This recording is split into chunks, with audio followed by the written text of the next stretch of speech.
warahmatullahi wabarakatuh. Alhamdulillah wassalatu wassalamu ala Rasulillah wa ala alihi wa sahbihi wa man tabi'ahu wa mawalah. Subhanaka la ilma lana illa ma 'allamtana innaka antal alimul hakim. Rabbi shrah li sadri wa yassir li amri wahlul 'uqdatam min lisani yafqahu qawli. Para asatiz yang dimuliakan Allah Subhanahu wa taala, bil khusus al-mukarram Ustadz Aslam beserta seluruh jamaah tamu-tamu Allah yang insya Allah akan melaksanakan umrah ke Baitullah dan berziarah ke makam Rasulullah sallallahu alaihi wasallam. A'udzubillahi minasyaitonir rajim. Wa idh yarfa'u Ibrahimul qawa'ida minal bait wa Ismail.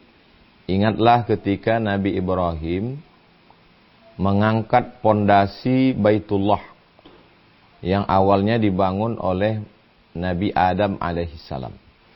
Karena Nabi Adam itu rindu dengan Al-Baitul Ma'mur. Allah bersumpah dalam Al-Quran, Wal Baitil Ma'mur. Lalu kemudian setelah Nabi Adam turun ke bumi, beliau masih merindukan suasana malaikat yang bertawaf di sekeliling Baitul Ma'mur. 70,000 malaikat yang bertawaf mengelilingi Baitul Ma'mur. Satu hari 70,000, dan malaikat yang hari pertama sejak diciptakan Al-Baitul Ma'mur sampai hari ini tidak pernah berhenti bertawaf, bertasbih. Wa nahnu nusabbihu bihamdika wa nuqaddisu lak. Mereka bertasbih subhanallah walhamdulillah wa la ilaha illallah wallahu akbar. Subhanallah walhamdulillah wa la ilaha illallah wallahu akbar. Lalu kemudian Nabi Adam alaihissalam ingin ada tempat seperti itu di atas muka bumi. Maka kata Allah Subhanahu wa taala, "Inna awwala baitin wudi'a lin-nasi lalladzi bi Bakkata mubarakah." Sesungguhnya bangunan yang pertama dibangun itulah dia yang ada di kota Makkah Al-Mukarramah. Itulah dia Baitullah. Jadi kalau dijatuhkan batu kerikil dari atas Al-Baitul Ma'mur, tepat jatuh ke atas Baitullah. Artinya ibadah kita nanti di keliling Ka'bah tawaf itu sama seperti ibadah yang dilakukan oleh para malaikat. Jadi malaikat di atas berkeliling subhanallah walhamdulillah wa la ilaha illallah wallahu akbar. Dan Bapak Ibu tamu-tamu Allah juga mengelilingi Ka'bah di bawah subhanallah walhamdulillah wa la ilaha illallah wallahu akbar. Itulah ibadah yang tidak bisa dilaksanakan di Indonesia. Kalau puasa insya Allah di Makkah bisa, di Madinah bisa, di Indonesia bisa. Kalau sholat insya Allah di Makkah bisa, di Jakarta bisa, di Riau bisa. Tapi kalau untuk tawaf ini hanya bisa dilakukan di Baitullah. Maka beruntung sekali Bapak Ibu jamaah umrah.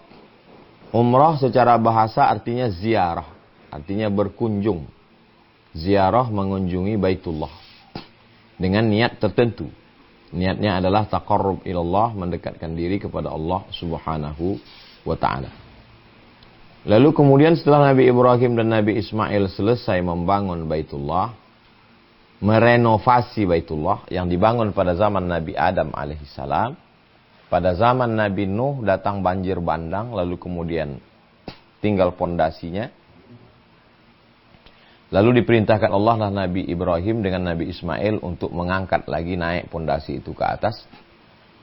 Lalu setelah selesai Allah memerintahkan Nabi Ibrahim, wa adzin finnas, panggillah manusia bil haji, melaksanakan haji. Haji itu sepaket dia dengan umrah. Jadi ketika ibu bapak melaksanakan umrah, sesungguhnya itu adalah muqaddimah dari haji. Panjang umur, sehat badan, umrahnya dulu, nanti setelah itu diberikan Allah kesempatan untuk melaksanakan haji. Maka disebut juga umrah itu sebagai haji kecil. Karena bedanya hanya pada rukunnya 5. Berniat, tawaf, sa'i, tahallul, tartib. Niatnya, niat, tawaf, sa'i, tahallul, tartib. Tinggal bedanya dengan haji satu saja. Yaitu ada wukuf di Padang Arafah. Sedangkan umrah tidak ada wukuf. Jadi tinggal tambah satu itu lagi, maka sudah melaksanakan ibadah haji ke Baitullah. Lalu kemudian Nabi Ibrahim memanggil, diperintahkan Allah, wa adzin fin nasi bil haji. Panggillah manusia melaksanakan haji. Yaitu karijalan, mereka akan datang. Rijalan walaupun berjalan kaki. Wa ala kulli dhamir, menunggang unta yang kurus. Ya'tina min kulli fajjin amiq, mereka akan datang walaupun dari lembah yang dalam. Jadi Nabi Ibrahim sudah memanggil bapak ibu semua. Nabi Ibrahim sudah memanggil ruh bapak ibu. Tapi kemudian baru jasadnya itu datang setelah ketemu dengan ruh, barulah ini akan berangkat ke tanah suci. Berapa kali dia menyahut panggilan itu, berapa kali pula lah dia akan datang ke tanah suci menyambut panggilan Nabi Ibrahim. Bahasa Arabnya kalau kita dipanggil, menyambut panggilan itu labbaik. Ya Abdus Somad, wahai Abdul Somad. Maka saya menjawabnya labbaik. Maka kita katakan labbaik Allahumma labbaik. 2 kali. Litikrar. At-tikrar litaukid. Pengulangan itu untuk menekankan maknanya. Kita katakan labbaik, aku sambut panggilanmu ya Allah. Labbaik Allahumma labbaik. Aku sambut panggilanmu ya Allah. Labbaik la syarika laka labbaik. Aku sambut panggilanmu ya Allah 3 kali. La syarika laka labbaik. Tidak ada sekutu bagimu. Innal hamda, sesungguhnya segala puja-puji, wan ni'mata, segala kenikmatan, laka milikmu, wal mulk, segala kekuasaan, kerajaan, semua milikmu. Kita kembalikan semuanya kepada Allah. Innal hamda wan ni'mata laka wal mulk la syarika lak. Itulah kita katakan berulang-ulang kali. Jadi filosofi historis ini mesti kita pahami dengan baik. Sebab kalau kita tidak tahu sejarahnya, kita menganggap ini perjalanan sesuatu yang biasa saja. Kalau masalah jauh, Amerika lebih jauh, Eropa lebih jauh. Kalau masalah pakai kain ihram, banyak juga orang yang tidak Islam pun ada yang pakai kain ihram. Satu helai di bawah, satu helai di atas. Kalau orang tidak mengerti filosofi, hikmah, makna di balik ibadah umroh ini, dia nanti akan, ya perjalanan itu hampa saja, biasa saja. Bahwa kemudian sampai, berniat, mutar-mutar, lari-lari, gunting rambut. Tapi sesungguhnya di balik itu ada historis, ada sejarah yang amat sangat mendalam.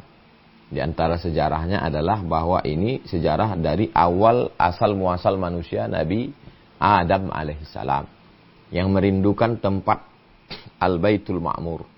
Malaikat-malaikat bertawaf di sana. Kita belum bisa ke sana. Nabi Adam ingin merasakan kenikmatan itu ada di dunia. Anak cucunya merasakan itu. Dan itu nanti bisa kita rasakan saat kita sedang bertawaf melilingi Ka'bah. Lalu kemudian bersyukur kepada Allah karena kita termasuk di antara sekian juta anak cucu keturunan Adam yang menyambut panggilan Nabi Adam alaihissalam dengan ucapan labbaik Allahumma labbaik. Ini historis sejarahnya. Sekarang kita urutkan rukun. Yang pertama adalah niat. Kalau kebetulan kita datang dari arah Mesir, seperti saya dulu berangkat haji dari Mesir, kapal laut, itu laut, dan kita berniat di sebuah tempat namanya Rabigh. Kalau datang dari arah Najd, dari arah Najd itu sekarang Riyadh, maka ada satu tempat berhenti namanya Qarnul Manazil. Kalau datang dari arah Irak, maka ada satu tempat berhenti namanya Zatu Irqin. Kalau datang dari arah Yaman, maka ada satu tempat namanya Yalamlam, Bukit Gunung Yalamlam. Stasiun-stasiun ini tidak boleh dilewati. Kalau kita lewati, kita kena denda. Kalau kebetulan Bapak Ibu nanti ke Madinah dulu, maka sudah 3-4 hari di Madinah. Itulah mengapa berniatnya di satu tempat bernama Zulhulaifah, atau sekarang namanya Bir Ali. Bi'ru artinya sumur, Ali, Bi'ru Ali, sumur Ali. Orang sekarang menyebutnya Bir Ali. Nah, jadi stasiun yang sudah ditetapkan Allah melalui Nabi Muhammad SAW ini, kita ikuti saja. Lalu kemudian berhenti di tempat itu dengan setelah bersuci, mandi, bersih, potong kuku, pakai kain ihram, lalu kemudian berniat labbaik Allahumma umratan, labbaik Allahumma umrah, aku sambut panggilanmu ya Allah untuk melaksanakan umrah. Sampai di Bir Ali dari Madinah, sholat sunat 2 rakaat, tahiyatul masjid, sholat sunat ihram, lalu kemudian duduk dengan tenang berniat labbaik Allahumma umrah, aku berniat melaksanakan umrah, aku sambut panggilanmu ya Allah melaksanakan umrah. Maka setelah berniat itu berlakulah semua larangan. Laki-laki tidak boleh memakai pakaian berjahit, tidak boleh menutup kepala, tidak boleh ada muqaddimah jima, tidak boleh mencabut tanaman, tidak boleh membunuh hewan, tidak boleh menikahkan, tidak boleh menikahi, tidak boleh menikah, tidak boleh dinikahkan, dan seterusnya. Bagi perempuan berlakulah semua larangan, tidak boleh membuka rambut, tidak boleh menutup wajah, tidak boleh pakai sarung tangan, tidak boleh ghibah, namimah, dan lain sebagainya. Memperbanyak talbiyah, labbaik Allahumma labbaik. Niat sudah selesai. Lalu kemudian menuju kota Makkah Al-Mukarramah. Kita tetap akan dibimbing memasuki kota Makkah, ada pintu gerbangnya, ada tiangnya, menunjukkan ini tanah haram, tanah yang dimuliakan Allah Subhanahu wa taala. Begitu banyak manusia, tapi ada beberapa manusia yang dimuliakan Allah. Nabi, Rasul, wali-wali. Begitu banyak belahan bumi, tapi ada satu tempat yang dimuliakan Allah. Itulah dia tanah haram. Haram artinya mulia. Tanah haram, tanah yang mulia. Al-Masjidil Haram, masjid yang mulia. Khamar haram, zina haram, judi haram karena menghilangkan kemuliaan. Diambil dari kata hurmatun. Al-Masjidul Haram, masjid yang mulia. Tanah haram, tanah yang mulia. Khamar haram, zina haram, judi haram karena kalau dilakukan menghilangkan kemuliaan. Setelah sampai ke tanah haram, lalu kemudian menuju Masjidil Haram, melaksanakan tawaf 7 putaran, diawali dari Hajar Aswad, bismillahi wallahu akbar, lalu kemudian melewati makam Ibrahim, lalu kemudian terus putaran berikutnya sampai ke Rukun Yamani, dari Rukun Yamani ke Hajar Aswad, doa Rabbana atina fid dunya hasanah wa fil akhirati hasanah wa qina azabannar. Masuk putaran yang kedua sama. Tapi seandainya tidak bisa membaca, cukup bertasbih saja. Subhanallah walhamdulillah wa la ilaha illallah wallahu akbar. Karena itu yang dibaca oleh para malaikat di Al-Baitul Ma'mur. Setelah selesai 7 putaran, sholat sunat 2 rakaat di belakang makam Ibrahim. Sholat sunat tawaf. Setelah itu meminum air zam-zam. Allahumma inni as'aluka ilman nafi'an wa rizqan wasi'an wa shifaan min kulli da'in wa saqamin birahmatika ya arhamar rahimin. Selesai itu naik ke atas bukit Safa untuk melaksanakan sa'i. Dari bukit Safa ke Marwah dihitung 1. Dari Marwah ke Safa dihitung 2. Dari Safa ke Marwah 3, Marwah ke Safa 4. Dari Safa ke Marwah 5, Marwah ke Safa 6, Safa ke Marwah 7. Berawal di Safa, berakhir di Marwah. Lalu setelah 7 itu, lalu tahallul. Tahallul diambil dari kata halal, yang sebelumnya haram. Haram menggunting rambut, haram melakukan hubungan, haram memakai kain berjahit. Dari setelah itu dia menjadi tahallul, menjadi halal. Jadi lengkaplah sudah 5 rukun tersebut. Berniat, tawaf, sa'i, tahallul, dan tartib. Yang kelima ini tartib. Tartib artinya berurutan. Niatnya dulu, tawafnya dulu, baru sa'inya, baru tahallul. Tidak boleh tahallul dulu baru sa'i, atau sa'i dulu baru tawaf, atau tawaf sa'i baru niat, tidak boleh. Ada tartib. Tartib artinya tertib menurut urutan yang sudah ditetapkan Nabi Muhammad sallallahu alaihi wasallam. Al-umratu ilal umrati, satu umrah ke umrah berikutnya, kafaratul lima bainahuma, menjadi penghapus, penebus, penutup dosa-dosa. Historis sejarahnya sudah kita bahas. Fikihnya dari mulai niat, tawaf, sa'i, tahallul sudah kita bahas. Berikutnya yang pembahasan ketiga adalah hikmah di balik itu. Kalau sholat, tidak ada tempat berniat untuk sholat. Jadi kita sholat di rumah, niatnya di rumah. Sholat di masjid, niatnya di masjid. Tapi kalau umroh, ada tempat berniat. Ini untuk menekankan lagi betapa pentingnya niat. Innamal a'malu bin niat. Wa innamal likulli imri'in ma nawa. Ini satu-satunya ibadah yang ada tempat khusus untuk berniat. Puasa, niatnya bisa di mana-mana. Tapi kalau umroh ini, tidak boleh berniat di luar tempat yang sudah ditetapkan Nabi Muhammad SAW. Yang kedua, hikmah dari tawaf. Tawaf itu mengajarkan bahwa hidup ini terus berputar. Kita tidak boleh terlalu kencang, tidak boleh terlalu lambat sehingga ditabrak orang dari belakang. Ada masanya berawal, ada masanya berakhir. Diawali dengan Hajar Aswad, ditutup dengan Hajar Aswad. Tidak bisa kita ingin cepat melawan arus, letih kita, lelah. Tidak pula kita boleh berhenti, kita akan diinjak orang. Dia harus berjalan, fi kulli harakah barakah. Dalam setiap gerak itu ada berkah. Tak boleh stop, tak boleh berhenti. Jalani saja hidup ini. Subhanallah walhamdulillah wa la ilaha illallah wallahu akbar. Subhanallah walhamdulillah wa la ilaha illallah wallahu akbar. Sampai akhirnya kalau sudah 7 putaran berhenti. Tidak boleh tambah 8, 9, 10 bid'ah. Karena tidak dilakukan Nabi SAW. 7 putaran ibadah mahdoh tak ada tambahan-tambahan. Di luar mahdoh baru kita tambahan. Menambah zikir, menambah sholawat. Di dalam mahdoh tak ada tambahan. Lalu kemudian setelah itu sa'i. Sa'i adalah berawal dari sofa. Sofa kesucian. Marwah kehormatan kemuliaan. Kita tidak akan mendapatkan kemuliaan marwah kalau kita tidak berangkat dari kesucian. Makanya sholat itu berawal dari kesucian. Wudhu dulu. Zakat itu berawal dari kesucian. Cari harta halal. Begitu juga dengan ibadah ini, mesti berangkat dari uang yang halal, dari hati yang bersih. Berawal dari sofa, barulah kita akan mendapatkan marwah. Seorang perempuan bernama Hajar, ditinggal suaminya bernama Ibrahim. Fi wadin ghairi dhi zar'in, di sebuah lembah yang tak ada tanaman. Kering kerontang. Bisa bayangkan bagaimana Makkah saat itu, di tengah panas luar biasa.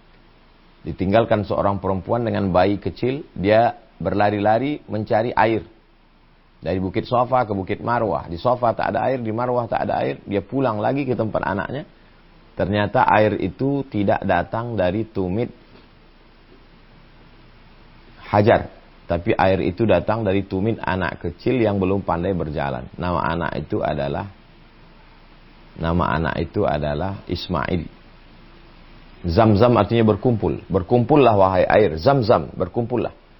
Air itu berkumpul dan bisa memberi minum orang satu musim 4,7 juta orang pada musim haji.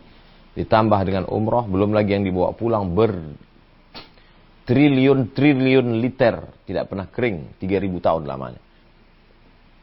Ini menunjukkan jangan ada putus asa. Laki-laki yang gagah perkasa putus asa, malu terhadap Hajar. Hajar istri Nabi, anaknya Nabi, suaminya Nabi Ibrahim, anaknya Nabi Ismail. Tapi dia tidak putus asa. Dia tetap berjalan. Dia tetap, walaupun akhirnya air itu datang bukan dari tumitnya. Dia tidak menemukan sumur. Air itu datang dari tumit anak kecil. Allah mau kasih pesan sama kita. Kau berusaha saja. Masalah dapat tidak dapat itu bukan urusanmu. Boleh jadi air itu bukan datang dari tumitmu, tidak dilihat oleh matamu, tidak diambil oleh tanganmu, tapi dari tumit anakmu. Ada rezeki anak. Tapi mesti ada usaha dan ikhtiar dulu. Usaha itu disebut dengan sa'i. Ini beberapa hikmah. Hikmah yang terakhir adalah tahallul. Keluar dari umrah, kayauma waladathu ummuh, seperti lahir dari rahim ibunya. Tumbuh rambut yang baru.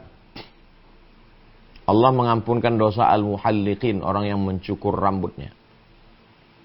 Yang paling afdal muhalliqin, mencukur rambut. Kalau tidak mau bercukur, muqassirin, potong pendek. Maka keluar dari umrah itu seperti bayi yang baru lahir. Karena dosa-dosanya lepas semuanya. Maka tumbuhlah rambut yang baru. Menjadi sosok makhluk yang baru. Lupakan semua masa lalu. Illa man taba, siapa yang bertaubat, wa amana, beriman, wa amila amalan salihah, beramal soleh, yukaffirullahu anhu, yubaddilullahu sayyiatihim hasanat. Semua dosa-dosanya yang lalu diganti Allah dengan kebaikan-kebaikan. Kita awali tadi dari historis, sejarah, kita lanjut ke fikihnya, dan berakhir dengan hikmahnya. Itulah sebagai pengantar dialog kita. Karena manasik ini lebih banyak pada praktek. Ada yang mengganjal di pikiran Bapak Ibu tentang masalah niat, masalah tawaf, masalah sa'i, masalah tahallul, masalah sejarah, masalah fikih, masalah hikmah. Kita akan bahas dalam tanya jawab insyaallah. Saya kembalikan ke moderator. Terima kasih. Wassalamualaikum warahmatullahi wabarakatuh. Waalaikumsalam warahmatullahi wabarakatuh. Kalau Ustaz telah memberikan sedikit informasi materi dari mulai asal usul umrohnya, lalu ada juga tadi disampaikan tentang fikih, dan yang terakhir itu tentang hikmahnya. Jadi untuk selanjutnya akan kita berikan sesi tanya jawab yang tadi Ustaz juga sampaikan. Silakan yang ingin bertanya bisa mengajukan raise hand ya Bapak Ibu, nanti akan saya unmute yang untuk bertanya. Jadi biar yang tidak bertanya tidak mengganggu suaranya masuk ke Zoom ini. Silakan. Baik, yang pertama ada Mas Al ya.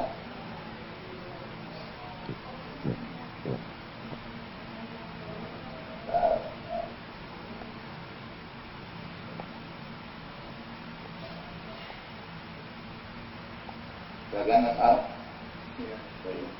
Assalamualaikum warahmatullahi wabarakatuh. Waalaikumsalam warahmatullahi wabarakatuh. Dengan waktu tawaf dan sa'i itu kan kita dalam kondisi suci Ustaz ya, berwudu. Nah, jika dalam prosesi rukunnya tawaf dan sa'i kemudian kita sentuhan dengan yang bukan muhrim itu seperti apa Ustaz? Terima kasih. Tawaf disyaratkan suci dari hadas besar dan hadas kecil. Suci dari najis, tawaf. Jadi ketika kaki antum menyentuh kaki jamaah India yang tidak pakai kaos kaki, maka wudu antum tidak batal. Karena darurat Masjidil Haram. Walaupun antum berpegang kepada mazhab Syafi'i. Antum tidak perlu merubah wudu antum menjadi wudu mazhab Maliki. Tetap saja dengan wudu mazhab Syafi'i. Wudu antum tidak batal karena darurat dalam keadaan di Masjidil Haram dalam tawaf. Jadi tidak perlu mengulangi wudunya untuk tawaf. Adapun sa'i tidak sama dengan tawaf. Sa'i tidak disyaratkan suci dari hadas kecil. Jadi orang yang batal wudunya tetap boleh sa'i. Itu perbedaan antara tawaf dan sa'i. Demikian. Wallahu a'lam bishawab. Ya, terima kasih Ustaz. Mungkin ada lagi yang ingin bertanya. Silakan. Jika ada yang bertanya seperti kayak tadi yang Mas Al tadi mengajukan raise hand, nanti akan saya ambil untuk yang mau bertanya.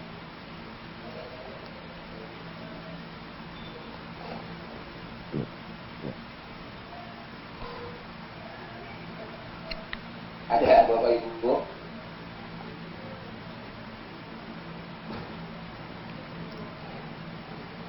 Terkait teknis.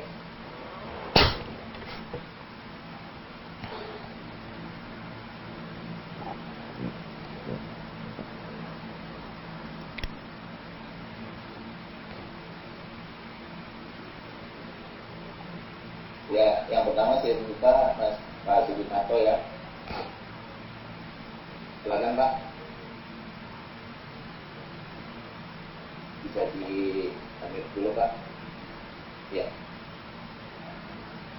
Ya. Itu Pak Ustaz. Waalaikumsalam warahmatullahi wabarakatuh. Saya mau tanya Pak Ustaz, setelah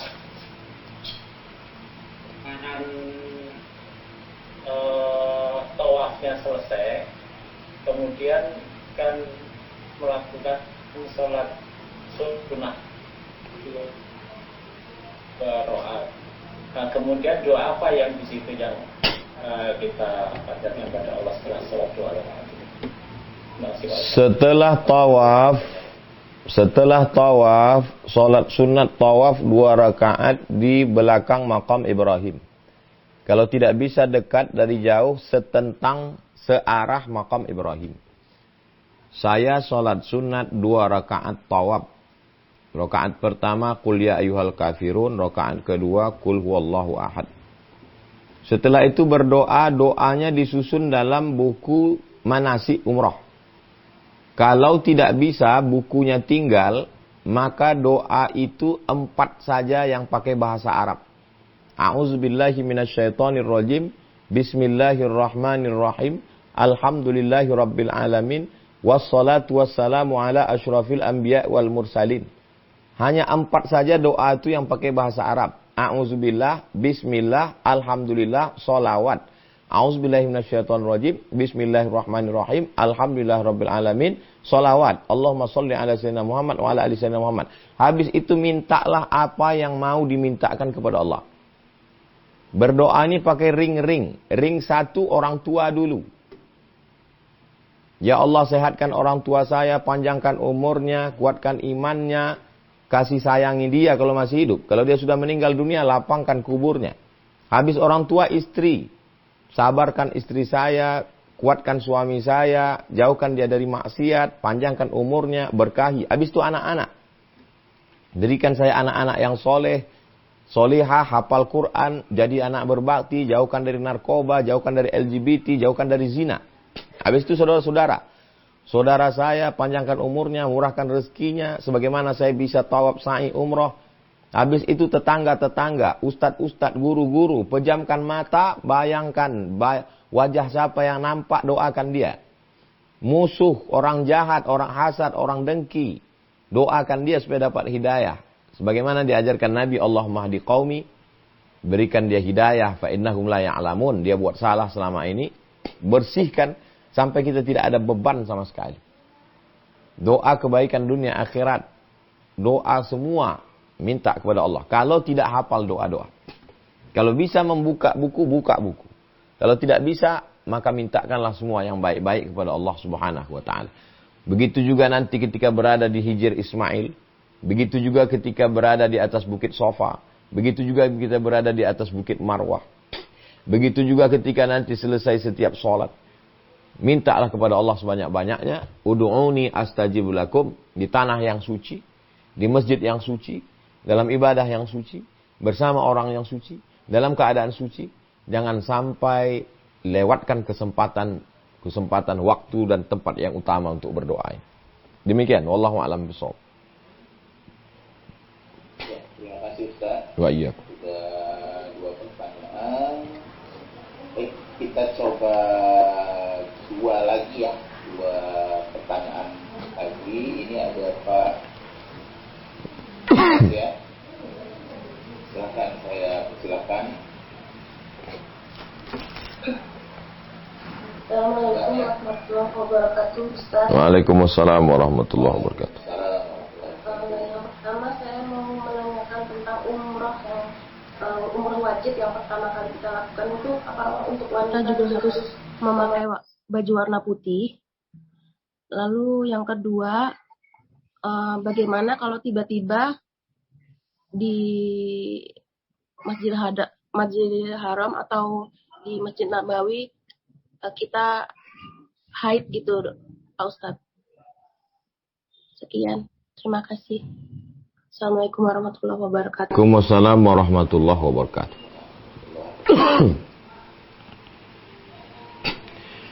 Tidak disyaratkan mesti berwarna putih bagi perempuan. Yang penting menutup aurat, kecuali wajah dan tangan tidak boleh pakai sarung tangan. Wajahnya tetap terbuka. Yang penting menutup. Tapi afdal dengan pakaian putih. Maka usahakanlah bawa pakaian putih agak 2. Supaya kalau satu kotor, bisa dipakai yang satu lagi. Jadi ini bukan cerita sah tak sah. Tapi ini pembahasannya afdal tak afdal. Tolong bedakan antara sah tidak sah atau afdal tidak afdal.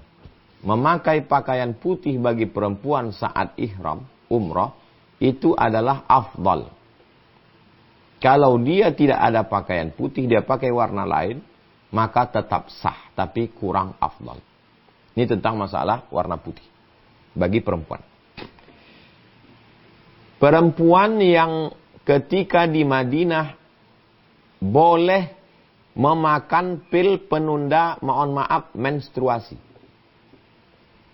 Ulama membolehkan. Mayoritas hampir semua ulama Indonesia, ulama Mesir, ulama Saudi Arabia membolehkan perempuan makan pil penunda menstruasi. Karena ini ibadah ditunggu bertahun-tahun, kesempatannya jarang, ngumpul duitnya lama. Karena darurat tingkat tinggi itu, maka dia boleh makan pil penunda menstruasi. Setelah dimakan, sampai di Madinah, ternyata dia menstruasi. Maka dia tetap memakai pakaian ihram dan berniat untuk umrah di Bir Ali. Walaupun dia dalam keadaan menstruasi, haid, mandi bersih, pakai pakaian ihram, menuju masjid Bir Ali. Jangan masuk masjid, di luar masjid saja. Dia tetap berniat, saya berniat umrah.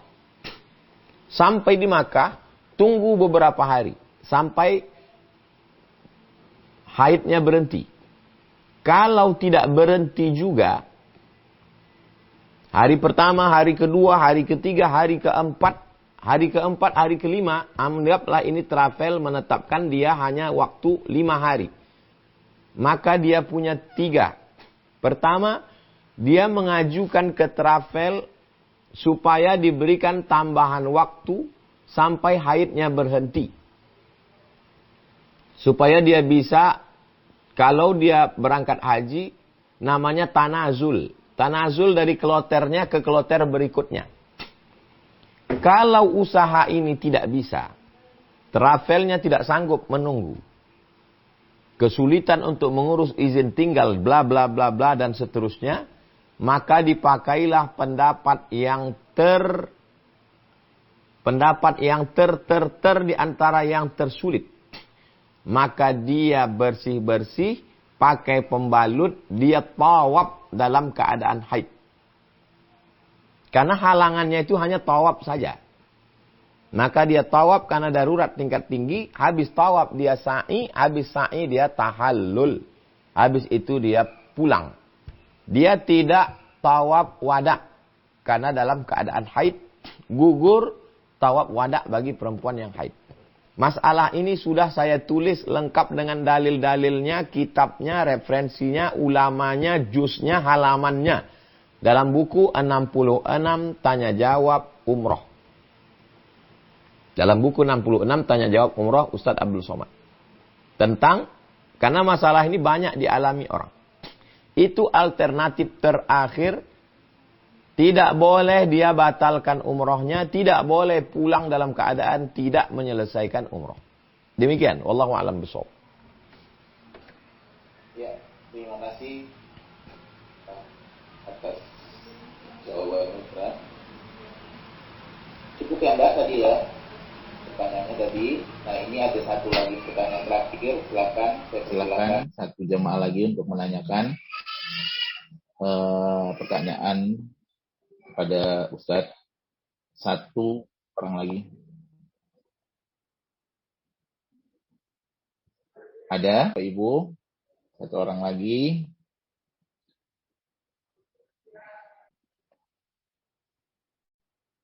Sini ada Bapak Muhammad Zainuddin ya. Silakan Pak. Assalamualaikum Ustaz. Assalamualaikum. Ya, ini ada 2 pertanyaan dari saya. Untuk proses umroh, jika pada pertengahan proses tawaf, ternyata kita itu, ya mohon maaf, buang angin, otomatis kan wudhu kita batal, Ustaz. Itu nanti caranya bagaimana? Dan terus nanti kalau seandainya pas proses sa'i, apakah kalau seandainya dengan istri kita bergandengan gitu, itu eh, batal apa tidak, Ustaz? Karena kan kalau sa'i nggak sepadat kayak tawaf. Mungkin itu aja dari saya, Ustaz. Assalamualaikum warahmatullahi wabarakatuh. Waalaikumsalam warahmatullahi wabarakatuh. Tawaf disyaratkan suci dari hadas besar dan hadas kecil. Mandi junub, mandi wajib, berwudu, baru boleh tawaf. Di saat tawaf 2 putaran, 3 putaran batal wudunya. Karena buang angin. Maka dia keluar dari tawafnya, dia berwudu. Setelah berwudu, dia mulai lagi dari tempat wudunya batal. Dari mana tadi berhentinya? Di rukun yamani. Maka lanjutkan dari rukun yamani, hitung putaran keberapa tadi? Putaran ketiga. Berarti dia lanjutkan putaran ketiga dari rukun yamani. Berarti tambah putaran ketiga, keempat, kelima, keenam, ketujuh. Lengkapnya lihat di 66 tanya jawab umroh. Ini sampulnya.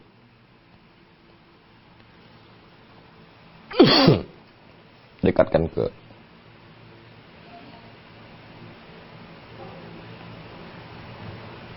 tulis saja di Google 66 tanya jawab umroh. Saya tidak campur dengan haji.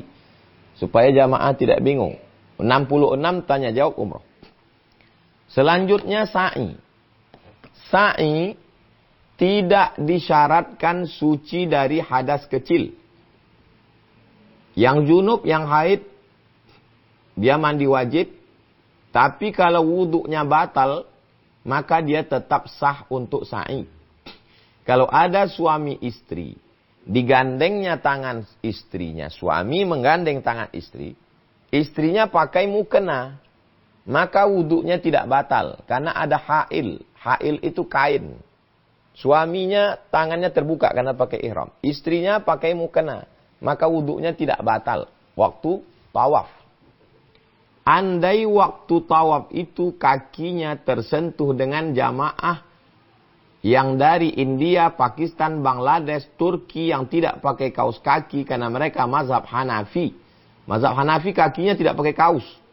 Maka wuduknya tidak batal karena darurat tawaf Masjidil Haram. Walaupun pakai mazhab Syafi'i. Adapun sa'i tidak disyaratkan suci dari hadas kecil. Kalau dia dalam keadaan berwuduk, bagus.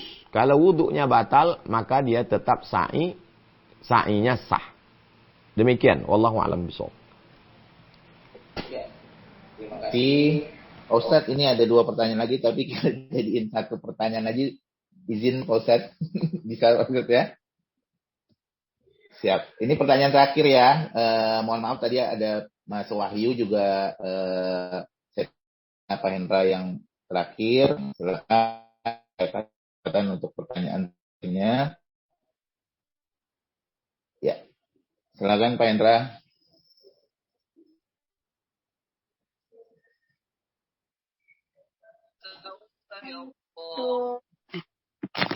Ya, Ibu. Assalamualaikum Silakan, Bu. warahmatullahi wabarakatuh. Ya, mohon izin Ustaz. Waalaikumsalam warahmatullahi. Ini mau nanya, kalau kita mau mengumrohkan yang sudah meninggal, itu apakah kalau ahwat apa harus sama ahwat lagi, atau ikhwan bisa mengumrohkan yang ahwat itu? Soalnya ini kan kalau adiknya suami gitu, apakah bisa sama suami atau harus bisa buat saya yang ngerjain gitu? Ini itu aja. Assalamualaikum warahmatullahi wabarakatuh. Waalaikumsalam. Waalaikumsalam.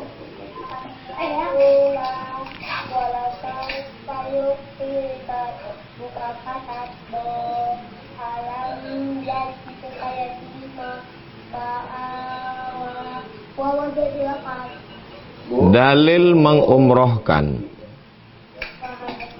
dalil menghajikan orang yang sudah meninggal dunia, dalil menghajikan orang yang sudah meninggal dunia adalah Nabi melihat sahabat. Dia katakan, labbaik Allahumma syubrumah, saya hajikan syubrumah. Kata Nabi, Syubrumah itu siapa? Kata dia, Syubrumah itu saudara saya. Saya menghajikan Syubrumah. Kamu sudah haji apa belum? Kata dia, saya belum haji. Kata Nabi, hajikan dulu dirimu, baru kau hajikan Syubrumah. Itu dalil boleh menghajikan orang lain. Syaratnya dia haji dulu. Ini kan umroh ceritanya. Wa atimmul hajja wal umrata. Wa-nya di situ waw atof. Menghajikan dan mengumrohkan sama. Kalau boleh menghajikan, berarti boleh juga mengumrohkan. Karena dalam haji itu ada umroh. Kalau umrohnya duluan baru haji, namanya haji tamattu. Kalau hajinya duluan baru umroh, namanya haji ifrad. Kalau serentak haji dan umroh, namanya haji qiran. Jadi haji itu ada umrohnya. Maka umroh juga bisa dikirimkan kepada orang meninggal dunia dengan syarat orang yang mengumrohkan itu sudah umroh.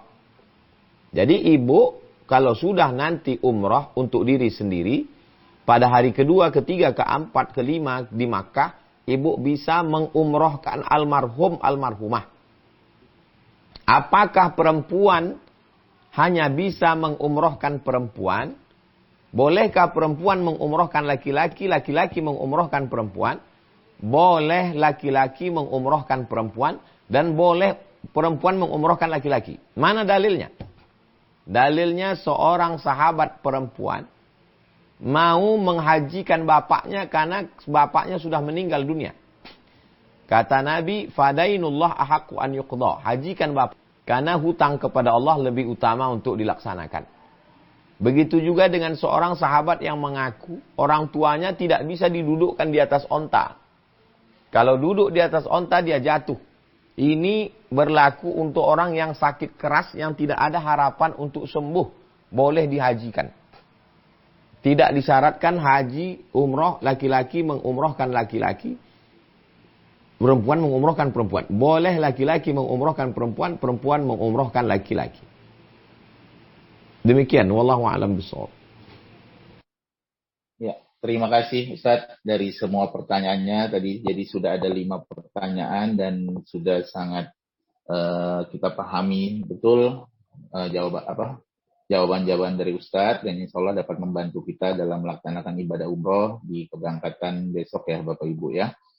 Baik, terima kasih sekali lagi Ustadz atas nama Al-Fatih Travel dan Asami juga mengucapkan terima kasih kepada Ustadz Abdul Somad telah memberikan waktunya, memberikan materi terkait bekal kami untuk keberangkatan umroh besok Pak Ustadz. Terima kasih sekali lagi saya ucapkan Pak Ustadz.